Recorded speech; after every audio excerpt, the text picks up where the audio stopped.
Halo sahabat Inspirasi News, Amerika Serikat kini mengonfirmasi kasus COVID-19 paling banyak dibanding negara-negara lain dengan setidaknya ada 82.404 orang yang dinyatakan positif COVID-19.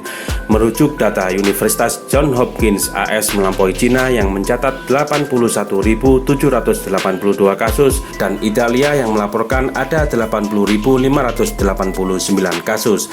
Keduanya sebelumnya merupakan pusat pandemi virus corona, tetapi dengan 1.200 kematian terkait COVID-19, jumlah kematian AS masih jauh di bawah Cina, yakni 3.291 dan Italia 8.215.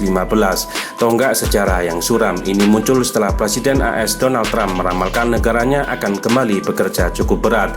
Setelah negara itu melaporkan adanya 3,3 juta warga yang mengajukan tunjangan pengangguran pekan lalu. Lebih dari 1.100 orang dengan COVID-19 telah meninggal di AS. Apa yang dikatakan Presiden Trump dalam konferensi pers di Gedung Putih, Washington, Kamis 26 Maret, Trump mengatakan, mereka harus kembali bekerja, negara kita harus kembali, negara kita didasarkan pada itu, dan saya pikir itu akan terjadi dengan cepat.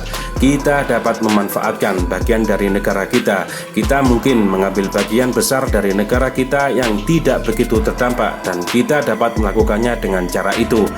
Trump juga mengatakan, banyak orang yang salah mengartikan ketika saya mengatakan kembali. Mereka akan mempraktikkan jarak sosial sebanyak yang Anda bisa dan mencuci tangan serta tidak menjabat tangan dan semua hal yang kita bicarakan.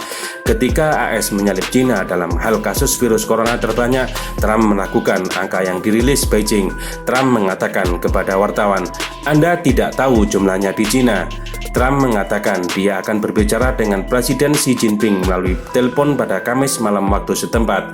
Bisakah Presiden memerintahkan semua orang kembali bekerja? Tidak. Awal bulan ini dia menetapkan periode 15 hari untuk memperlambat penyebaran virus corona dengan mendesak semua orang Amerika untuk mengurangi interaksi publik secara drastis selama periode tersebut.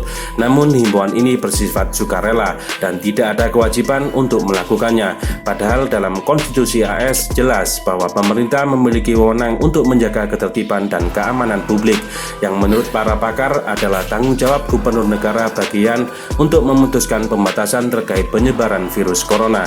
Saat ini 21 negara bagian AS telah memerintahkan warganya untuk tinggal di rumah mereka untuk mengatasi pandemi corona. Presiden AS telah mengeluarkan kebijakan federal untuk menangani wabah seperti Undang-Undang Stafford yang memungkinkan pemerintah AS untuk menggelontorkan puluhan miliar dolar untuk bantuan darurat. Dia juga telah mengajukan Undang-Undang Produksi Pertahanan yang akan memungkinkannya untuk menasionalisasi manufaktur guna menghasilkan pasokan medis.